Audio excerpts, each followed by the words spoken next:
Buenos días, buenas noches a todos los amigos que nos están apoyando en estas Instagram Live de la Federación Colombiana de Tenis. A todos ustedes, muy buenas noches a todos las personas que se vinculan en este momento a lo que será este Instagram Live que vamos a tener con un personaje bastante conocido, un personaje bastante eh, compañero de Colombia que ha tenido que lo tenemos con muy buena referencia, la verdad que sí. Hoy queremos agradecerle a todos los que se van a vincular con nosotros en esta conversación, en esta tertulia que va a ser muy interesante, quizás entre dos amigos, una tertulia que nos va a llenar de conocimiento en cuanto a lo que pasa con el tenis. Vamos a hablar hoy mucho de tenis en lo que corresponde en este momento. Saludamos aquí a las personas que están con nosotros en este momento, a Wildcard desde Argentina, a David Galeano, un saludo muy especial a todos ellos que están en este Instagram Live de la Federación Colombiana de Tenis. Bueno, se vincula ya Match Tenis con nosotros. De nuevo, felicitaciones por lo que está haciendo en cuanto al tenis se refiere.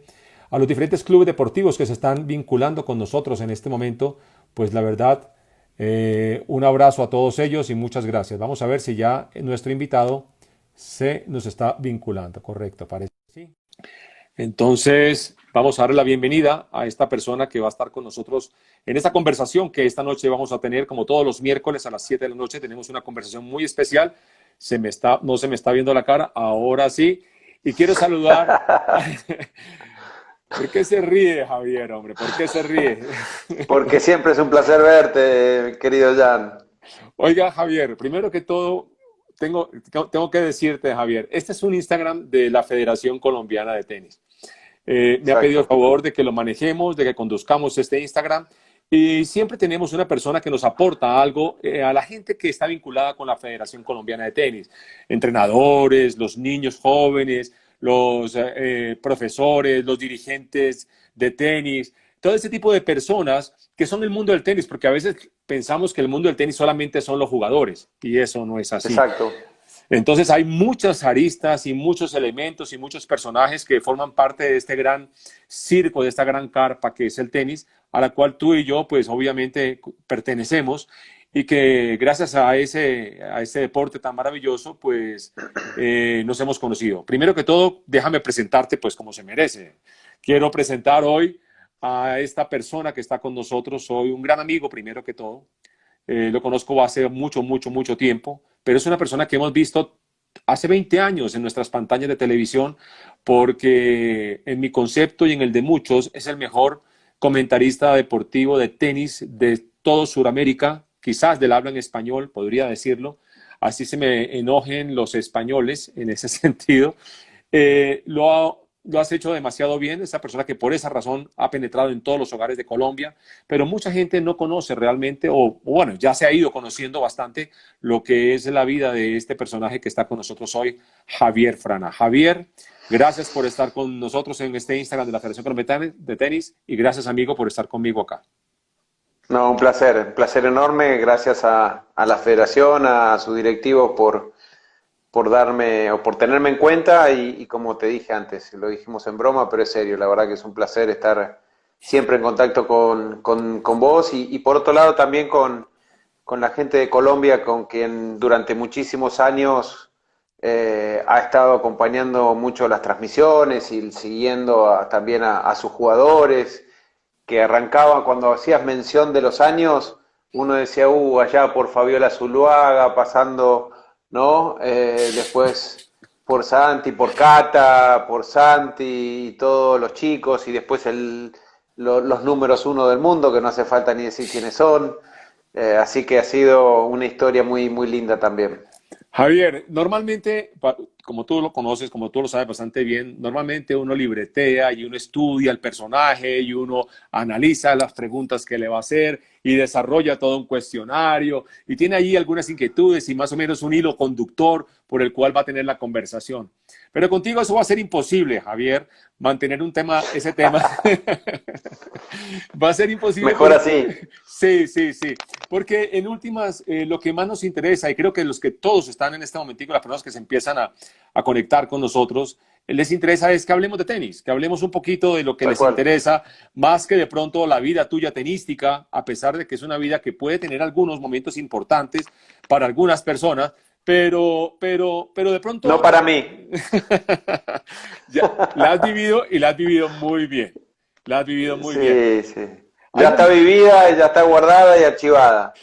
pero a uno le van, igual que le pasa a uno, las experiencias, a uno le va quedando es lo que uno ha vivido y como uno ha vivido, Sí, entonces le van quedando las experiencias, lo que uno va aprendiendo. A veces las personas en las multinacionales, en las grandes empresas, hoy o estaban dejando atrás o de lado aquellas personas con experiencia de 60 años, de 70 años, de 50 años, etcétera, trayendo muchos jóvenes y se olvidaban que la experiencia vivida era muy importante para que las empresas salieran adelante. Igualmente para que los deportes salieran adelante. Pero en el tenis de pronto no pasa eso y creo que eso es lo que importa hoy. Hablar de la experiencia que hemos tenido, tanto tú como yo, principalmente tú, y cómo nos puede aportar en este momento. Y vamos a tener de todas maneras un hilo conductor de un tema de cosas. Pero eso es lo que quisiéramos más aprovechar de ti en esta oportunidad, Javier. Hay que dar las gracias a David Zamudio, que es el presidente de la Federación Colombiana de Tenis, por permitir este espacio para igual. que todos conozcamos. Bueno, Javier, voy a hacerte, por la confianza que te tengo, voy a hacerte algunas preguntas para que iniciemos. La gente te conoce inicialmente la de esta generación, no la generación Sí, mía, sino la de esta generación por lo que hiciste a nivel del tenis en ESPN durante 20 años. exacto.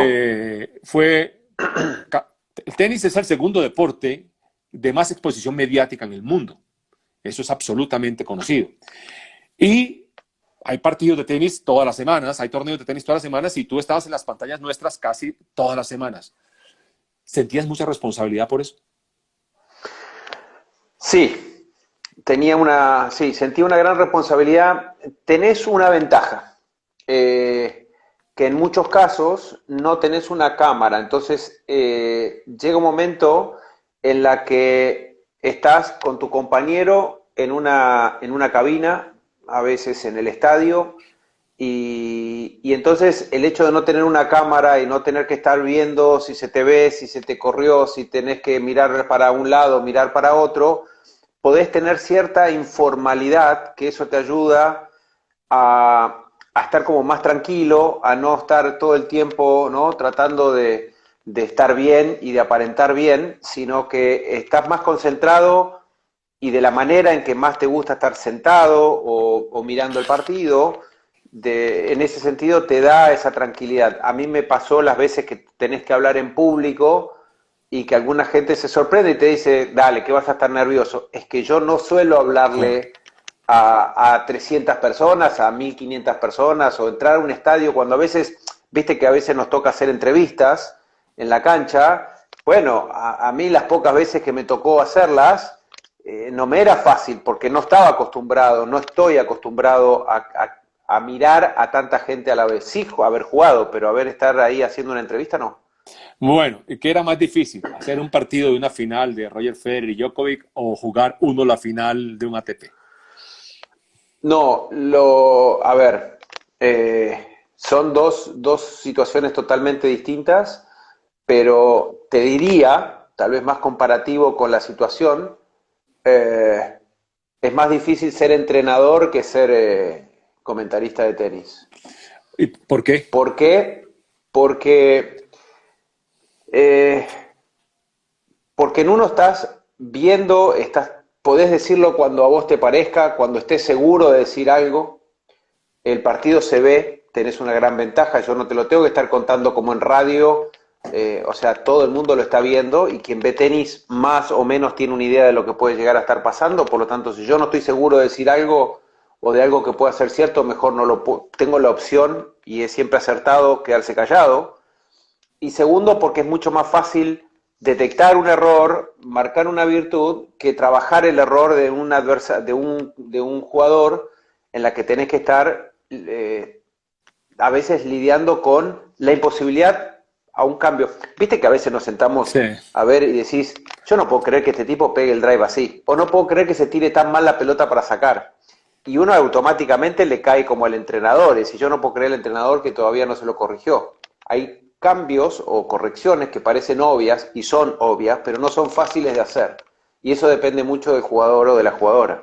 Decían por aquí, para darle oportunidad a los que nos están viendo, ¿cuál ha sido el partido más emocionante que has comentado? O el que te llamó Tuve, o el que te, mejor dicho, el que te marcó.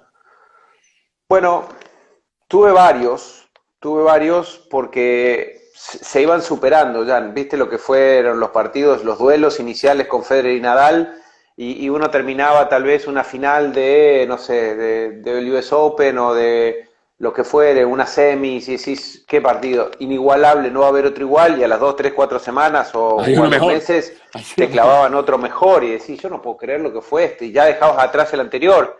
Y eso se fue repitiendo tanto. Lógicamente que tengo partidos memorables como pueden haber sido las finales de Wimbledon que tuvieron, aquel partido también, el de Nadal y Djokovic en Australia, que terminaron exhaustos los dos, el partido lógicamente y porque uno estaba un poquito involucrado también en el triunfo de los argentinos, que fue en este caso el de Gaudí Coria, la final de argentinos en Roland Garros, bueno, el de Juan Martín en el US Open. Ahí son partidos que tal vez se te hace más difícil bueno, porque es una situación muy especial y porque tenés una responsabilidad mayor. Los otros partidos me parece que es más fácil hacerlos. Sí, sí, sí, no, completamente de acuerdo. Y a veces son partidos transitorios y hay muchos espacios y uno va manejando el tema de acuerdo al partido. Total, Pero bueno, ¿algún jugador argentino te reclamó alguna transmisión que hiciste? nunca. No, no tuve, la verdad, jamás. Y te digo más, afortunadamente, aún estando en el rol que me tocaba, muchas veces me contaron cosas o cuestiones propias, o cuando entras a un vestuario o entraba a un vestuario, la broma era de, che, cuidado que llegó el de la tele, pero se seguía hablando del tema Sí, sí. y jamás creo que me vieron como un comentarista de tenis, me vieron como un par que le tocaba otra función, pero que por sobre todas las cosas, lo que sí siempre traté no fue evitar la crítica, sino hacerla desde un lado que sea constructiva, que no sea facilista, porque es muy fácil decir, qué desastre, qué mal, cómo va a jugar tan mal. Y sí, todos jugamos mal. Y todo Ja- aquel que alguna vez intentó jugar un partido de tenis jugó pésimo. Y vos sabés que no hay Claro. peor mal humor que para esa persona. Y si se metió 3 dobles faltas en un momento, no va a dormir. ¿Me entendés? Entonces, hay que tener cuidado de la manera en que también se le puede hacer una crítica. Que hay que hacerlas, porque es la función, pero hay que hacerlo con mucho respeto y con mucha ética. Más que crítica, yo diría que es análisis. O sea, uno está es para hacer análisis, Análisis. no para hacer crítica. Es Sí, decir, en este momento yo trato de no criticar a ningún tenista, sino de hacer análisis de las cosas que están pasando, opiniones. Al fin y al cabo, ¿quiénes somos nosotros para criticar? ¿O quién eres tú para criticar a un tenista que se ha esforzado, que se ha total, que se ha partido el lomo para total. llegar a donde está, para llegar a destruirlo porque jugó un partido o tiene una temporada mala? Creo que O eso porque no. tuvo, o porque tuvo un día rayado, como quien Sí. dice, que estuvo cruzado y estuvo de mal humor y se peleó hasta con su sombra.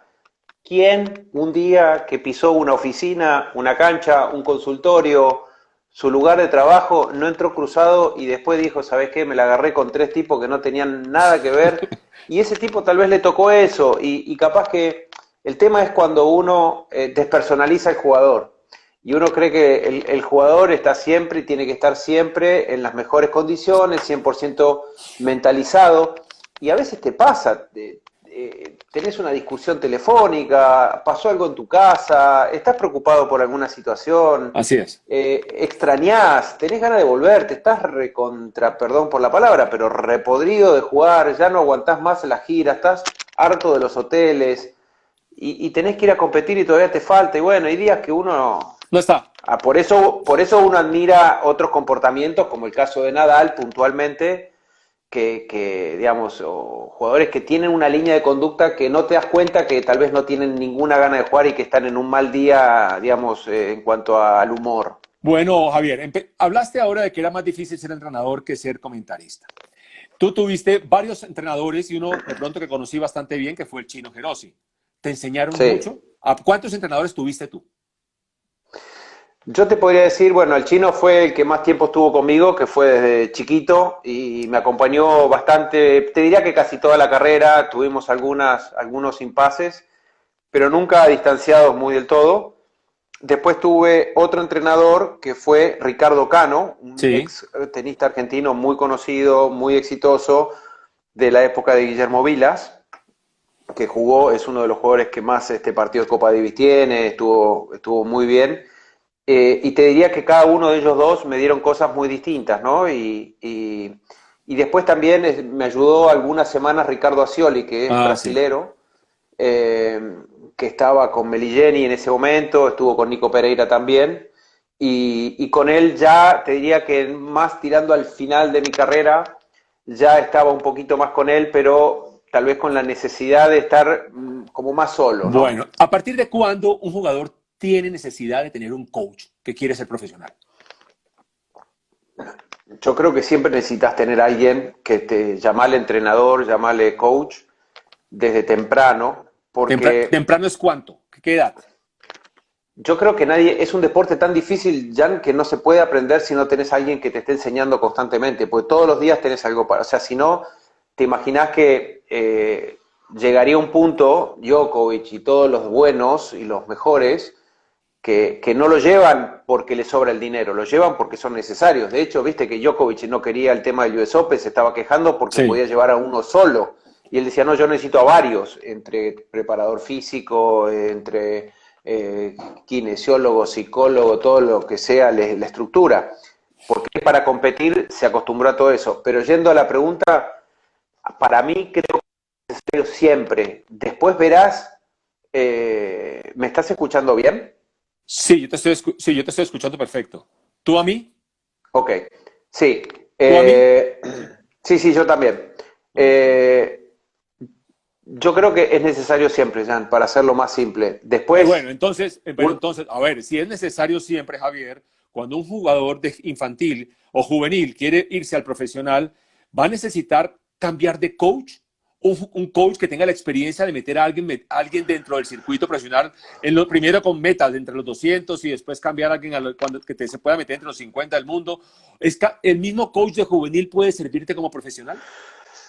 yo es lo que aliento a muchos entrenadores a que no se limiten, porque muchas veces pasa que hay entrenadores que sí lo tienen y dicen, no, yo lo acompaño hasta y es mi especialidad y a mí no me gusta, o sea, yo ya siento que cuando el jugador pasa a tal o cual nivel, a mí ya no es un terreno donde a mí me divierte transitar y tal vez la formación le divierte mucho más. Hay otros que te dicen, no, yo la formación no, yo prefiero agarrar ya un carro de carrera, ¿no? Un auto Sí. de carrera como para decir, bueno, meterlo en boxes y trabajar y salir a pista y ahora, que un entrenador, yo lo que insto y aliento mucho es que los entrenadores pueden, con mucho sentido común, con mucha dedicación, no es el mejor entrenador el que fue a la mejor universidad, porque no hay una universidad de tenis, Sí. ¿me entendés? Entonces, que alguno no tenga las mismas posibilidades, ¿sí? Pero yo te voy a decir un ejemplo, ¿por qué Moratoglu tiene que ser mejor entrenador que yo o mejor entrenador que tal o que cual que está en el interior, en la ciudad de Pereira, en Cali, en la ciudad de Santa Fe, en Rafaela o en... Bueno, de pronto porque tiene más experiencia de haber llevado a otros jugadores al circuito, de haberlos metido entre los mejores 100 del mundo, 50 del mundo, etcétera, porque como hablamos Ok, de la experiencia, exactamente, ese tipo de cosas pueden ayudar a que se acorten los procesos. exactamente, por eso, pero pasa por la experiencia. Y la experiencia se hace en el andar y se hace con sentido común y se trata de equivocarse menos y de ser Exactamente. de equivocarse menos y a través de un sentido común. Entonces, es analizar, es tratar de entender el deporte, no es una ciencia tan sofisticada, no es tan sofisticada. No, Uno si quiere la puede hacer. no, Ya, pero muy pocos pueden hacer lo que hizo, por ejemplo, Richard Williams con Serena Williams y Venus Williams, o lo que hizo Larry Pasos con Guga, o lo que han hecho algunos padres con sus hijos. Muy poquitos. yo creo que es difícil, yo creo que es difícil, pero yo creo que hay entrenadores que solamente pueden tener muy buen éxito con un solo jugador, porque tuvieron la posibilidad de moldearlo a su manera y porque fueron y encajaron, viste como te pones un zapato que parece Sí. que lo usaste toda la vida y decís, este para mí, aunque no te guste, decís me lo llevo porque me queda tan cómodo que yo con este soy feliz. Bueno, en esto pasa muchas veces lo mismo. Entonces, es muy difícil medir quién es buen entrenador y quién no. ¿Sí? ¿Por qué? Porque, lógicamente, hay entrenadores que han tenido gran éxito con un solo jugador y tenés otros que han tenido éxito con muchos. Y hay otros que te han metido jugadores a patada entre los mejores del mundo. Pero me parece que eso no es exclusivo a que... ¿Cómo acorto el proceso? ¿Cómo acorto el proceso? Entonces, si tú tienes un hijo o si yo tengo un hijo y quiero acortar el proceso, ¿cuál es el consejo tuyo? Siempre tratar de tener lo mejor que se pueda en cuanto a entrenador, desde ya. Pero yo por eso me estaba escapando porque quería pasar, y sí, lamentablemente sí. El tema del dinero es un factor, lamentablemente es un factor, pero de todas maneras, por eso insto también a los profesores que tal vez sienten que ellos no tienen mucha exposición, que no tienen esto, que están en un club, que yo siento que ellos tienen el potencial y la capacidad si se dedican a pensar el deporte, si se dedican a analizarlo, a entenderlo desde el lado práctico para tratar de transmitirlo, si se capacitan, ¿sí? No yendo a Harvard, porque no existe el Harvard del tenis o la universidad más importante del mundo en tenis, sino simplemente muchos entrenadores que se convirtieron en grandes entrenadores vinieron de lugares muy remotos Sí, sí, y sí, sí, vinieron sí. desde muchas dificultades. No es que nacieron adentro de la academia No. de, no sé, de IMG o la academia de tal o de cual. Bueno, eso que para poder entonces, pero hay que concluyamos. Si queremos acortar procesos, podemos entonces contratar a un entrenador El buen entrenador, que haya tenido experiencia, sí, que ya haya metido a varios. el buen entrenador te acorta camino, Correcto, claro, listo, clarísimamente. lógicamente. Pero para eso, entonces la otra pregunta es, para todos los que nos están viendo, recuerden, si usted quiere ser tenista profesional, va a requerir dinero. ¿Cuánto dinero más o menos se puede requerir al año para un tenista profesional? Que si yo tengo 17 años y que me quiero meter al circuito profesional, necesito tener entrenador, psicólogo, viajar, más o menos para aquellas personas que tienen a sus hijos y que creen que sus hijos van a ser tenistas profesionales, piensen, ojo con una cosa, necesitan dinero para meter a su hijo en el circuito profesional. No, es carísimo. Sí, Y, es el gran cuello, es el cuello de una botella, ¿viste? Es como que uno viene por un camino y de repente te encontrás con que el embudo se pone difícil traspasarlo y es un escollo y poner un número a veces te pasa ya, es como todo, ¿viste? O sea, vos podés hacer una gira o podés hacer un año donde te gastaste, no sé, 80 o 90 mil dólares correcto. porque fuiste a buenos hoteles, porque viajaste con entrenador a todos los torneos, porque te quedaste, porque no te privaste de mayores cosas, pero hay veces que tenés que decir, bueno, yo salgo con una gira, tengo 3.500, 4.000 dólares en la mano y no tengo más. Y hay algo que yo no Y le cuando se recomiendo. terminó... Y hay algo que yo no le recomiendo a los jugadores que están empezando y que están en ese proceso. No viajen solos. O sea, no empiecen a viajar solos en el circuito. Tengo 18 años, 17 años y empiezo a jugar los futuros solos. No tengo entrenador porque no tengo dinero. No tengo preparador físico porque no tengo dinero. No tengo con quién Sí, entrenar. Viajar solo lo quema, lo quema. te quema, pero también tenemos que llegar a esta realidad, y vos lo decías recién. Tenés y conseguiste 3.000 dólares para jugar en el año, 3.500 dólares conseguiste para decir, bueno, afrontar el torneo, el año. Tenés una gira, te salió 1.400 dólares El tiquete. tu pasaje. ¿Qué haces? ¿Te gastás 2.800 para llevar a tu entrenador y te quedan 700, 800 dólares para comer y dormir? ¿O decís, no, me tengo que ir, o sea, me tengo que ir solo Pero eso para es un tener, aunque sea... eso es un suicidio. Es que la única que tenés. Pero Si no, no salís. Te quedás en tu casa con 3.500 dólares, yo por ponerle un recuerdo, número simbólico. yo recuerdo en tu época que habían los jugadores argentinos y un poquito antes eran, digamos, muy reconocidos porque hacían grupo. Es decir, ustedes en Sí. su época Yo estaba en ellas. viajaban solos y se iban de Buenos Sí. Aires a Europa 3, 4 meses y no sabían cuándo iban a regresar. Y dormían, Y yo lo veía, dormíamos... y dormían en Sí, 4 o dormía 5 personas. el que iba ganando 5, 6 y hasta 8, y el que ganaba usaba el colchón de la cama, y el resto era con algunas frazadas, algunas cosas gruesas para tirar al piso y ropa, pero era así. Y nos ayudábamos entre nosotros y a veces hasta hacíamos de entrenadores entre nosotros mismos. Si había alguno que tenía un problema y decía, che, no puedo invocar el primer saque, entonces había uno que sacaba bien y le decía, vení, vamos a ver si te puedo ayudar. Y después venía otro y te decía a mí, y así nos estábamos, o sea, nos entrenábamos un poco entre nosotros y nos coachábamos entre nosotros, pero era otro tenis, era otro momento en donde no había una preparación física tan estricta y que tal vez hoy yo creo que cualquier jugador que se lleva el papelito con la preparación física y se va 3 4 meses, cuando vuelve, el preparador físico hoy se quiere matar porque dice, ¿quién me volvió? Me volvió, ¿me entendés? Un oficinista, porque Correcto. perdés todo. Y hoy viste, es algo que se trabaja de una manera mucho más intensa porque no te perdonan, porque el circuito es Pues, o sea, lo que ustedes más hicieron en esa estricto. época no se puede hacer hoy. Y tendrías que tener mucha capacidad, lo podrías llegar a hacer, pero correr, digamos, vas con el auto más lento, ¿no? Y hay una cosa también que me parece que ustedes tenían, o que esa época tenía, porque los colombianos también lo hicieron, Iván Molina, Álvaro Betancur, lo hicieron en su época, Mauricio Haddad, hicieron en su época que viajaron y se iban y no sabían cuándo volvían a su casa. ¿No? Hoy los jóvenes No, van 2 semanas sí. y quieren devolverse, van 3 semanas y quieren devolverse, Te no lo voy tienen esa a, capacidad mental. sí, te lo voy a poner distinto, Jan. Se iban un 10 de marzo a Europa, sabiendo que la fecha de vuelta era un 23 de octubre. Increíble. Octubre te estoy hablando, ¿sí?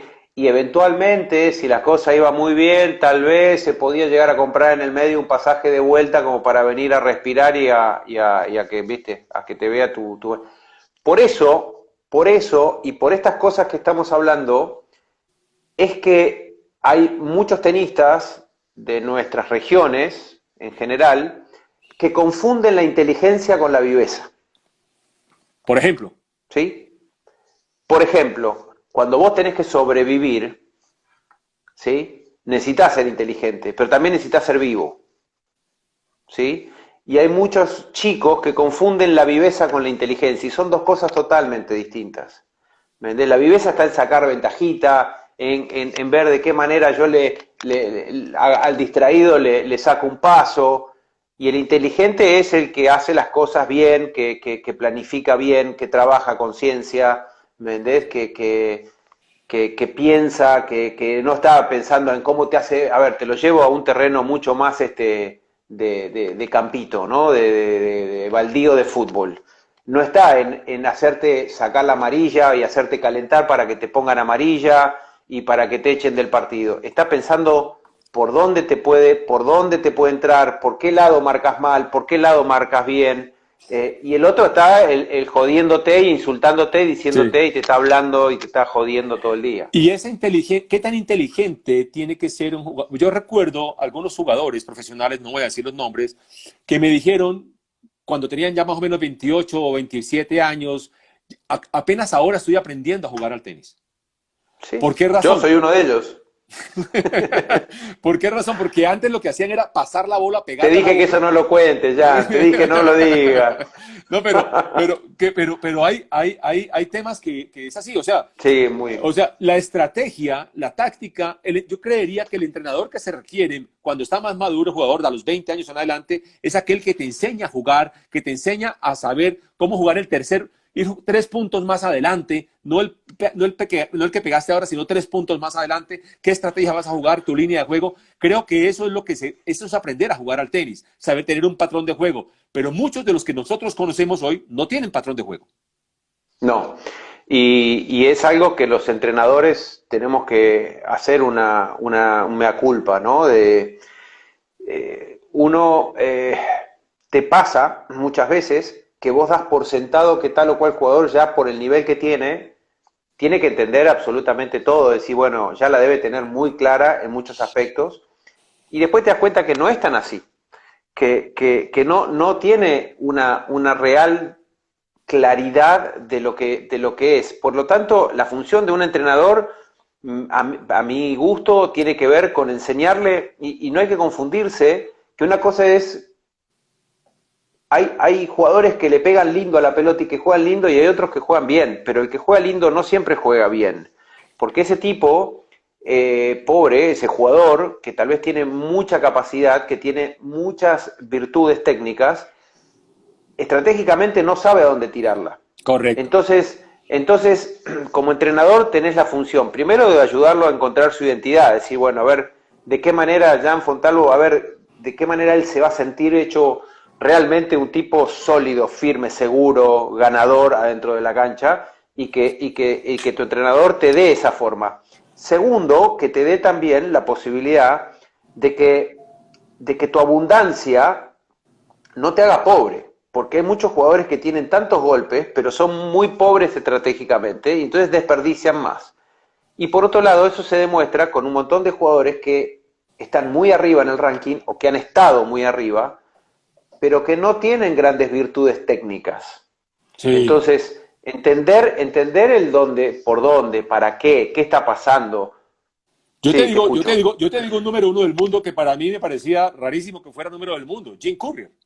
O sea, Jim Courier no era un jugador talentosísimo que uno puede decir mucha virtud técnica, pero llegó a ser número uno del mundo. Claro, bueno, yo lo he puesto muchas veces de ejemplo, que le decía así en reuniones, decía, bueno, elijan sacadores, pum, te mandaban, te imaginarás todos los sacadores habido por haber, Sí. derecha, pum, te elegían desde, algunos se acordaban de Fernando González, Mm. el otro, Federer, Roddick, reveses, y así ibas golpe por golpe, ¿no? Y le decías, bueno, pero a ver, otro sacador más, a ver, alguien más de drive, alguien más de revés, y nadie te lo nombraba David Ferrer, Sí, correcto. ¿me entendés? Y David Ferrer estaba en ese momento, que yo lo usaba mucho ejemplo, estaba 3, 4 del mundo. Y sí, fíjense que nombramos y buscamos y pensamos y no eligieron nadie a David Ferrer. Ahora, si vos decías ¿a quién admirás cómo lucha un partido, cómo lo piensa, cómo lo trabaja, la tenacidad que tiene, ahí lo empezabas a recordar? Pero rápido, la parte estética, la parte técnica, a los jugadores y a los entrenadores los confunde. Por eso, y con esto te cierro este tema, la parte técnica en el tenis es tan compleja, la parte técnica, que nos obsesiona, tanto como jugadores o como entrenadores. Y vos ves a veces jugadores decir, y está hasta mirando su sombra y se va al espejo del vestuario, porque a ver si pone o no pone el hombro, no pone el codo. Y vos decís, pero pará, ¿qué hacemos con ese revés? ¿Me entendés? Sí, sí, sí, sí. Entonces, hay que tener en cuenta que la obsesión técnica no te distraiga que esto es un juego de estrategia y que no gana el que mejor revés y que mejor saque tiene, sino el que mejor lo sabe usar. Estamos de acuerdo. Muy buena conclusión esa que acabas de plantear, Javier. De verdad que sí, me parece muy interesante porque eso es bueno para los jóvenes, porque mientras más estratega sea un joven, va a salir Total, mucho, va a salir mucho más adelante. absolutamente. Eso me lleva a que conversemos un tema y me voy a cambiar de tema rápidamente. Bueno, ahí estaba David Zamudio diciendo que estás haciendo buenos comentarios, Javier. Por supuesto que haces Le buenos agradezco. comentarios. Hay un Con tema que... amigos así, imposible. Javier, pero todo esto que está pasando, perfecto, pero hay una cosa que yo quiero hablar contigo. Sí. Normalmente lo hacemos cuando estamos off the record, pero en este tema, ¿qué nos pasa con el tenis suramericano en este momento? Es decir, la época, yo recuerdo hace 30 años cuando inicié yo en el tenis, que había una camada importantísima, teníamos mucha gente y antes había gente importante, pues que si nos remontamos mucho antes teníamos a las María Esther Buenos, teníamos a los Acuña, teníamos a Iván Molina, teníamos a mucha gente, después a los Pechi, después a los Kirmair, después a los Gildemeister, y en Argentina igual. Y después tuvimos a los Cuba Curten, después tuvimos a los Marcelo Ríos, después tuvimos a todos ellos. Y en mujeres también. ¿Qué nos pasó, Javier? ¿Por qué no tenemos tenis en Sudamérica? ¿Cuál es tu La conclusión? verdad que no sé si tengo la capacidad para darte un panorama completo. Creo que sobre todo del lado de las chicas estamos como más necesitados de que aumenten la cantidad y la calidad de las que No, están, de las que juegan. la última jugadora buena de Latinoamérica, creería, a ver si mal no recuerdo, fue Fabiola Zuluaga y Paola Suárez. Después de ella no hemos tenido alguien que esté metida entre las 15, 20 del mundo. Sí, y te diría que está complicado porque en los cuadros casi ya no tenemos, ¿no? Y en su momento, yo sé que por lo menos en Argentina hay menor cantidad, es un tema, es una preocupación, juegan poco, y yo creo que también el hecho de que se han ido quedando sin ídolas locales, ¿no? Sí, Entonces, pero ¿por qué? No te sabría explicar, no te lo sabría. Te podría decir una corazonada, decir, bueno, no sé, es como que al no tener localmente referentes, en este caso, jugadoras a las que vos te puedas desde más chica ilusionar, y vos de repente un varón dice, sí, yo quiero ser Del Potro, yo quiero ser, no sé, Giraldo, yo quiero ser Galán, yo quiero ser Cabal Fará, yo quiero ser Pablo Cuevas, o sea, tienen a alguien a quien mirar. El caso de las Sí, chicas sí. quedaron un poquito más ante Serena, parecen extraterrestres, Azarenka en su momento, Sharapova, María Sharapova, y todas te parecen que son de otro planeta y que son de otro mundo, y entonces están demasiado lejos. Imagínate si para todos nosotros que no tuvimos que los que tuvimos a Vilas, a todos los que vos nombraste, a Clerc, Pecci, a Clerc, a al otro, si tus ídolos eran en aquel momento eran Borg, Connor, y te parecen que son de otro planeta, o sea, no podés sentir el deporte, te puede gustar, pero el hecho de ir a un club a un club de tu país y verlos y ver cómo entrenan y ir a un estadio a alentarlo, eso te motiva y te eso, lleva. eso, Entonces, ahora, eso es cierto, pero aquí eh, alguien dice por aquí, no hay dinero y falta de apoyo institucional, pero ahora vamos al otro tema, por eso te iba a decir, eso no es excluyente. Creo que nuestros países tienen vaivenes económicos que afectan en todo sentido, porque no es solamente en lo deportivo, pero hay momentos que se te hace inaccesible, imposible pensar que un chico que tenés que coincidir que tenga el talento y los pues, recursos a ver, un para momentico, Javier. poder, y de varios años, porque no es un año, porque no es que voy a decir, es un año $40.000, $50.000, son 5 Bueno, te años. la voy a cambiar, Javier. Aquí la gente dice, bueno, es que los entes, las instituciones tienen que poner el dinero, etcétera, las federaciones, apoyar a los jugadores, todo ese tipo de cosas. Ahora te pregunto, conocemos todos los tenistas que han pasado por Sudamérica y que han sido buenos. Frana, todos los que mencionamos ahora. Sí, sí, ¿A, sí. a cuántos de ellos las federaciones les dieron dinero? Yo podría decir que ni siquiera el 10%. ¿O a cuántos de ellos los bancaron y les pusieron dinero si no eran sus padres que tenían que hacer maromas para que sus padres? O sea, no era dinero externo, era dinero de familia propia de No, todos ustedes que les tocó eso. A todos. Y todavía pasa. sí, sí, lógicamente que no hemos llegado a tener, eh, no sé si es la capacidad de poder como deporte o como organizaciones, y no es una crítica hacia las federaciones porque hay algunas que intentan y que trabajan y que hacen lo mejor y no hay que generalizar, es como que no se ha podido armar, o sea, que el tenis genere una rueda económica que les permita, está bien, no son muchas, porque cuando vos comparás otras federaciones, y bueno, claro, la Federación Británica con Wimbledon gana no sé cuántos cientos de millones de dólares y de Y ahí ellos lo reinvierten. distribuye, arma y prepara, claro, el US Open, nosotros no tenemos Oh, eso. correcto. Entonces las federaciones tienen una obligación, entonces no es una crítica, pero claramente a mí lo que me desespera es cuántos chicos y chicas en nuestra región se nos caen, se nos van, porque no tienen recursos y porque llegan a un momento en la que no pueden subir más porque no tienen más aire, no tienen más recursos. Correcto. Entonces tienen que abandonar, porque ya no pueden más. Tienen 18 años, terminaron, intentaron un año casi caprichosamente ver si se le caía, viste, un Papá Noel del cielo, y no llegó, y dicen, bueno, no puedo más, no puedo seguir jugando. Y se nos perdió, cosa que tal vez en Francia, yo creo que nosotros seríamos potencia si fuese por una cuestión de recursos, si tuviésemos más Y eso que recursos. Argentina tiene algo diferente a Colombia. Yo creo que el tema pasa principalmente por la tradición y la historia, como tú bien lo decías. También. Wimbledon, US Open, Roland Garros, Australia, todos ellos tienen Grand Slam que tienen más de 100 años, son negocios que permiten, son grandes empresas que permiten redistribuirles Sí, dinero.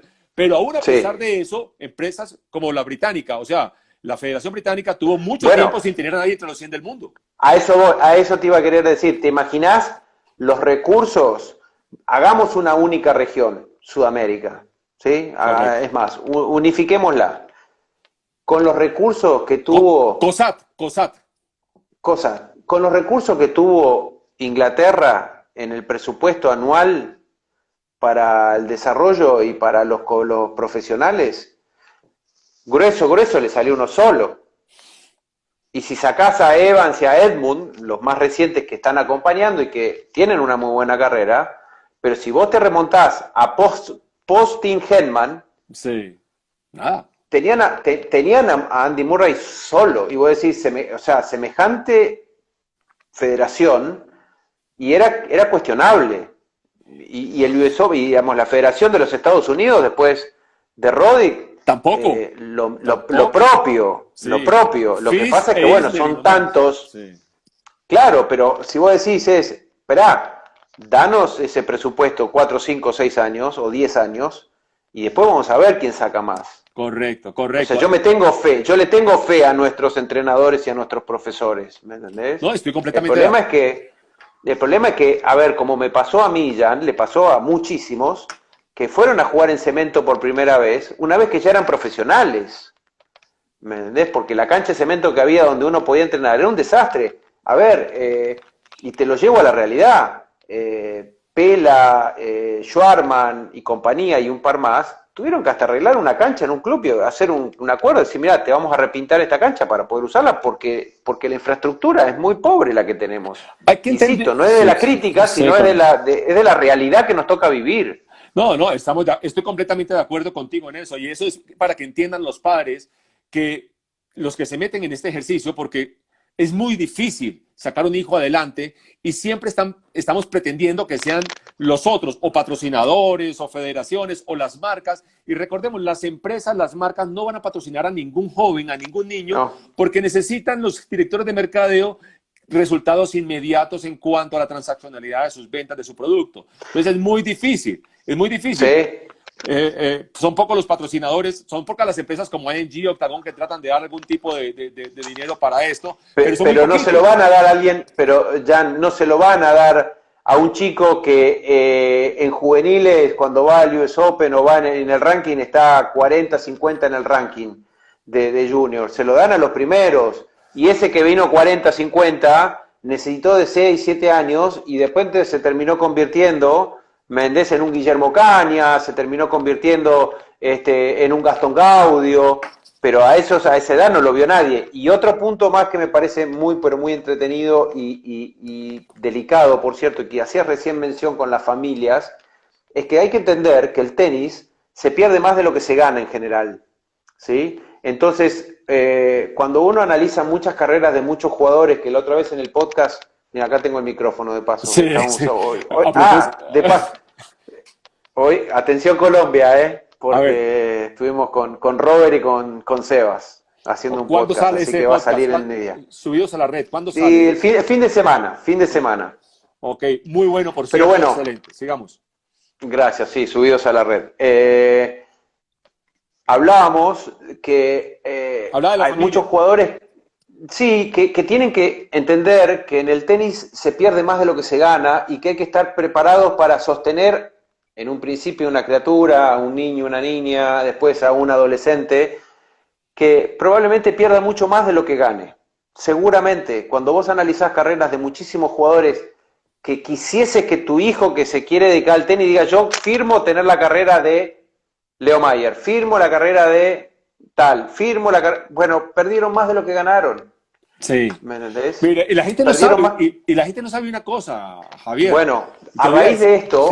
Sí, sí. sí. Sigue. No, te decía que a raíz de esto que yo habíamos hecho mención, los chicos de Match Tennis Sí, de Colombia sí. Andrés Vargas. hicieron, se pusieron a ver los primeros 100, se puso a ver los primeros 100, cómo era el récord de la historia.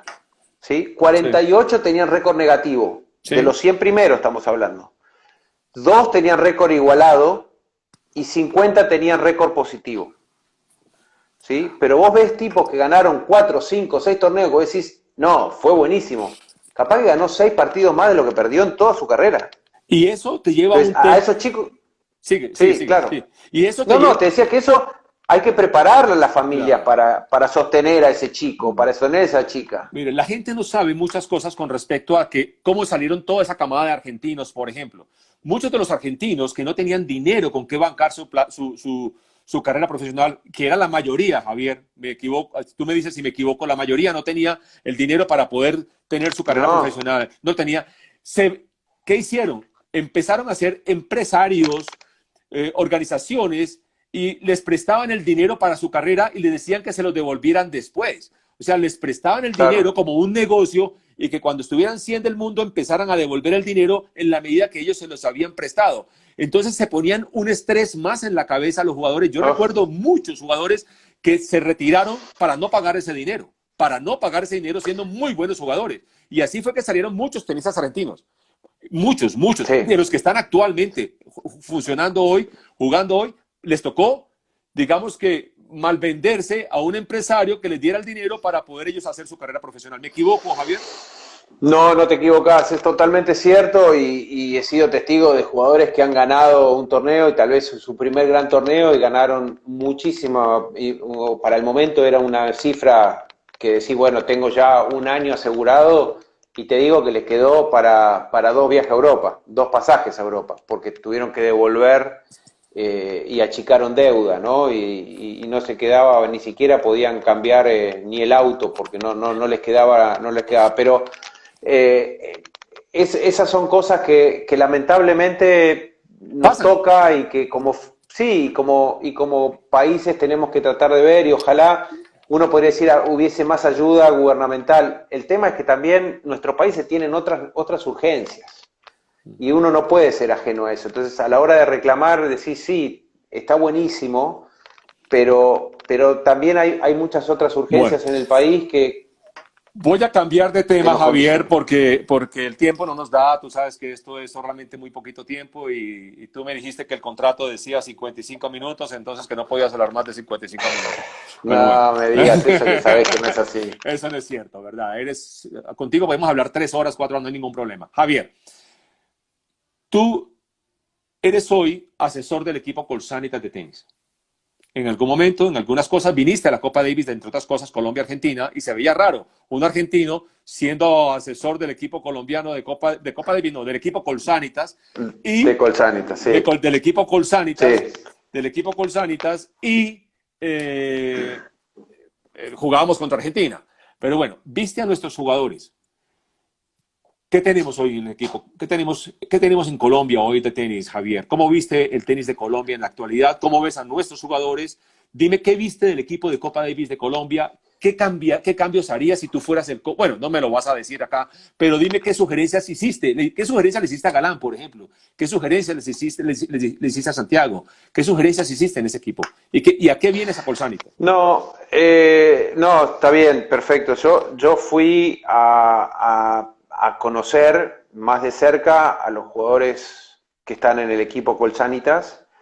Tuve, digamos, la suerte de que todos me abrieron las puertas, su capitán, Alejo Falla, que me dijo, el vestuario no tiene puertas, adelante, lo que necesites, los chicos súper accesibles todos, yo obviamente tomé la distancia propia porque sé y viví vestuarios de Copa Davis y sé que se vive un momento, es decir, no era una situación en ningún sentido tampoco tan fácil, yo los tenía que ir a conocer, no es que yo era una persona conocida para todos, con Galán me había cruzado 2, 3 semanas antes en Dallas y claro, él seguramente me veía de mí en la tele y yo lo vi a él porque ya había hecho un partido en Australia de él, entonces, hola Daniel, ¿cómo te va? Y nos saludamos, pero no nos conocíamos.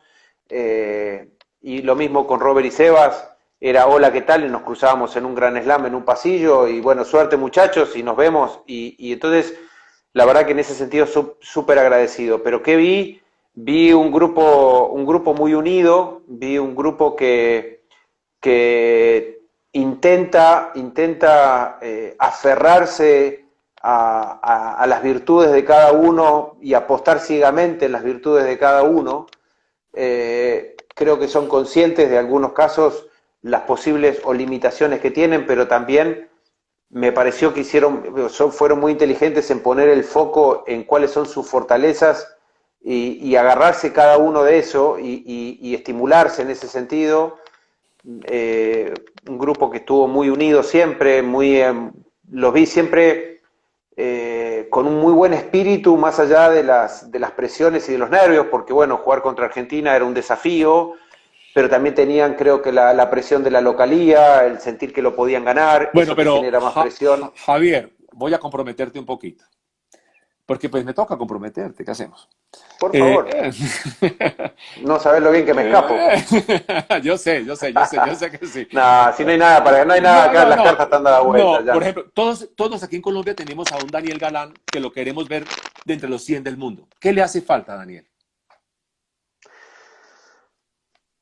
Daniel necesita convencerse de que es bueno y que él tiene que tener, y esto lo digo con total honestidad, él tiene que asegurarse de tener en su entorno la gente que le dé mayor garantía para él poder encontrar su potencial. Y lo que me parece es que él no se puede... que es lo que hablé con él básicamente, y no es una confidencia, pero le decía como experiencia, como exjugador, todo lo que no hiciste te arrepentís el triple, ¿sí? Si yo tomé una decisión de jugador y elegí mal un entrenador, no me arrepiento porque fue en búsqueda de algo mejor que Sí, me pude claro, haber equivocado. claro. Si creí que cambiar una raqueta me iba a dar mejor, más potencia en el saque y después terminé haciendo más doble faltas, nunca me voy a reprochar porque fue en una búsqueda positiva. Ahora, todo lo que yo no hice por las dudas, por miedo, por esto, por las razones que fueren, no las tomé, hasta a veces permanecer, en algunos casos, y a muchos te pasa, decir, no, yo tendría que haber cortado antes tal o cual relación, Claro, claro, claro. o tendría que haber dejado de jugar con tal o cual compañero, pero bueno, éramos amigos y no, la verdad que no le puedo decir que no. Bueno, todas esas cosas que no haces, te terminás arrepintiendo mucho más. Pero bueno, no lo veo yo. Los chicos cuando terminaron los jugadores argentinos dijeron, no, no jugamos contra un jugador que estaba a 140 en el ranking, jugamos contra uno que estaba entre los 10 mejores del mundo, por lo menos en estos días, lo que fueron el viernes y el sábado, en esa Copa Davis. Nadie sabe, o sea, bueno, nadie sabe, no, mucha gente sabe y de pronto pocos agradecen el hecho de que tú estés como asesor del equipo Colsanitas. No, o sea, Colsanitas ha hecho una inversión muy importante en ti, Javier, te lo digo de verdad. Eres una persona con demasiado conocimiento, muy claro además, o sea, con conceptos que tienes clarísimo. Fuiste jugador, pero además también has sido coach y has sido coach de algunos jugadores importantes que están en el circuito en este momento, pero conoces muy bien, o sea, es un lujo tenerte aquí en Colombia. Esperemos que continúes aquí en Colombia en ese sentido, de verdad que sí, pero por eso tenemos hombres y tenemos mujeres, queremos sacarlos, o sea, aquí sí, Claro, sí, tenemos hombres y tenemos mujeres, tenemos que aprovechar la estela que deja Cabal y Farah, que son los ídolos referentes para que haya más tenistas muy jóvenes que total. quieran jugar al tenis en ese sentido. Ahora, ya Cabal y Farah están allí, ahora en sencillos, viene Galán, y tenemos ahora a Nicolás Mejía, que también es un gran jugador, pero no lo has visto. ¿Has visto jugar a Nicolás Mejía?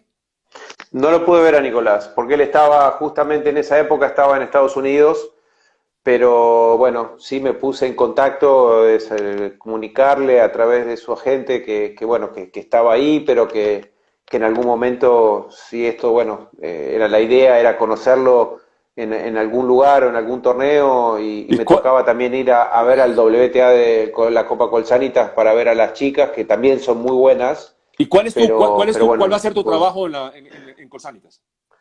mirá, empezó siendo esa única semana que era tratar de hacer un trabajo conjunto con los jugadores y con los entrenadores, ¿no? Y darles una visión más, poner dos ojos más y tratar de ayudar y de sumar una visión más, que no necesariamente tiene que ser la correcta, sino simplemente es una visión más, es una cabeza más que pueda estar pensando y a veces una persona que de afuera te puede dar un panorama bueno, que te haga pensar, que te haga sumar, pero el trabajo es en general, es en el grupo en sí, y esto era, bueno, eran semanas que se iba a hacer una prueba, y bueno, quedaron interrumpidas por esto de la Claro. pandemia, o sea que todavía estamos con la ilusión de ambos para que esto se reanude pronto.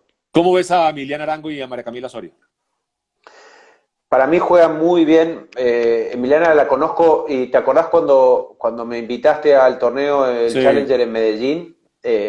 Había una chiquilina que venía y me decía, yo voy a ser profesional, yo voy a ser, no sé, bueno, ella fue, Tenía es 11 ella. años. Y tiene un tenis brillante, me parece que tiene.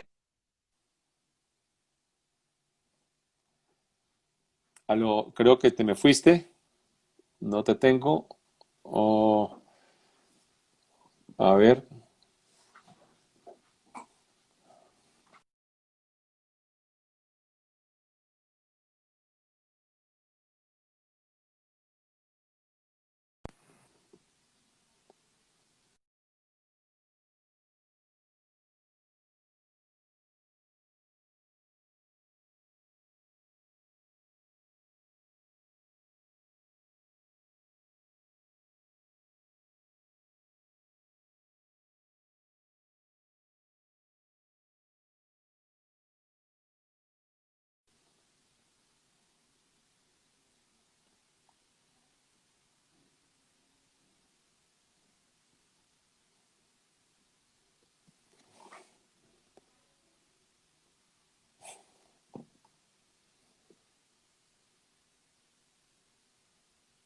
Nos perdimos un momento, pero ya estamos otra vez. Nos perdimos un momento, pero aquí estamos otra vez. Quería ver si me extrañabas o no.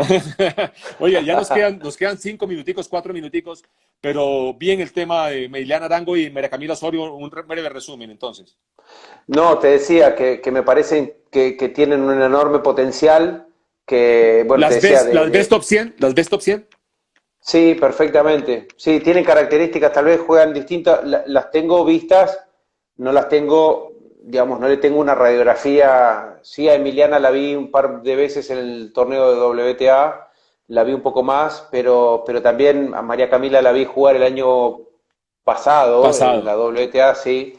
Me gusta, tiene buen temperamento, es una chica que creo que básicamente las dos se tienen que convencer. Una creo que le tiene que sacar más potencial a su talento y que es el caso de Emiliana y María Camila me parece que tiene un tenis en la que ella puede caber perfectamente y puede escalar perfectamente, pero bueno, se necesita mucho trabajo también, ¿no? Uy, me tengo que hacerte esta pregunta, Javier, porque no te la he hecho personalmente y quiero hacértela para terminar, porque ya vamos a terminar. ¿Te hace falta ser capitán de Copa Davis de Argentina? No, no, sinceramente no. Disfruté mucho de tener una excelente relación con los jugadores. Tal vez cuando dejas de jugar tenés la adrenalina o la necesidad de esa adrenalina. Tal vez tenía como un poquito más de decir, ojalá me gustaría y me cuestionaba.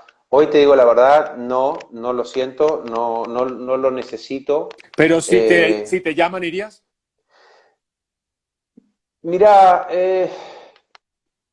si realmente hay un consenso, pero te juro que no es algo que, ¿sabes qué siento? Prioricé y priorizo en esta etapa y sobre todo en los últimos años el vivir, digamos, el entrar a un vestuario y que todo el mundo tenga la mejor relación con todos, el ir a un torneo y saludarme absolutamente con todos. La verdad que es un placer muy grande porque tal vez cuando jugabas tenías de repente vestuarios más difíciles o complicados, o algún roce, algún problema, y no, parece que fue Fran el que lo dijo, no, no fui yo, y parece que fue tal, y decís, che, vos me acuchillás. Entonces, es como que lo padecía, y ahora es como que disfruto enormemente entrar a un vestuario o entrar a una sala de jugadores y sentir que a todos, digamos, el abrazo es sincero y el saludo es Sí, claro. sincero.